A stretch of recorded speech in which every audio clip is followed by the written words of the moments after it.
Don't want no husband, no boyfriend or mate. My heart's too young to fall in love and too old to wait. Don't want no 24/7 man on mine, but I'll meet you for the weekend anytime at a bed and breakfast in New England. We'll walk around holding hands. I just binge watched an entire season of 90 Day Fiancé, the UK version, and it started off very innocently. I sat down to watch one episode. But here's the thing, each episode was like a cliffhanger, and I got really invested. By the time I got to episode 4, I had to see the rest of the show. No more of this one episode a night silliness. No, I was in it for the long haul.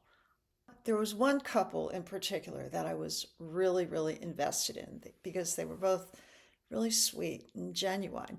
And when they finally made it to the altar, and on top of that, they didn't think his parents were going to be able to make it because they were flying in from another country. There was health stuff. When his parents showed up at the wedding of these two wonderful people, I was a blubbering idiot. I was laying there on the couch with my popcorn, crying my eyes out.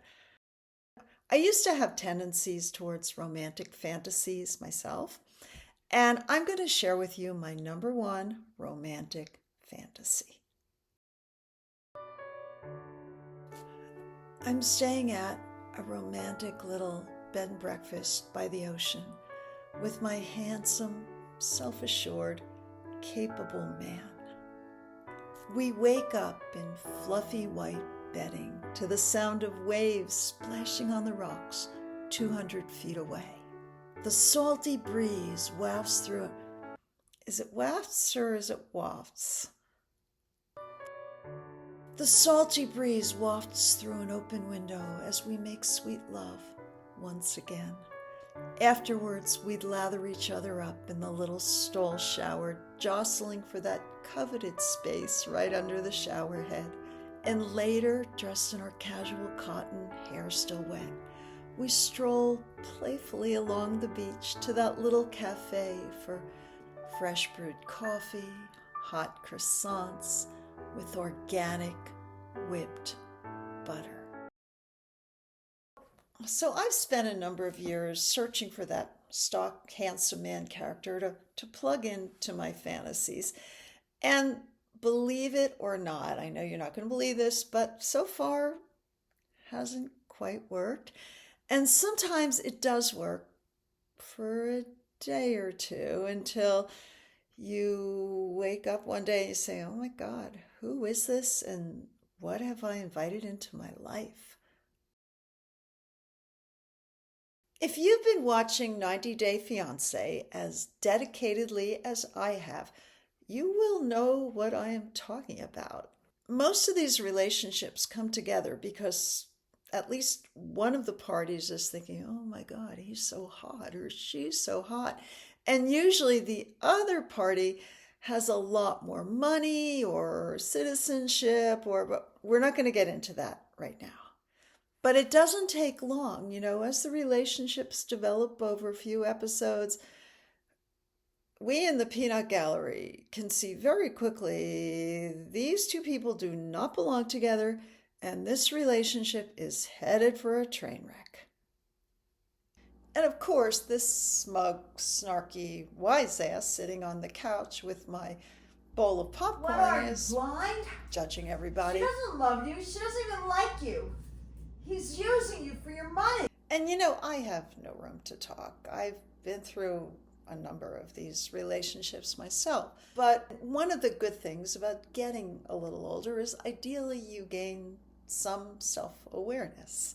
But who I used to be really attracted to would be the deep, dark, brooding and troubled artist type. Did you see the movie about Bob Dylan?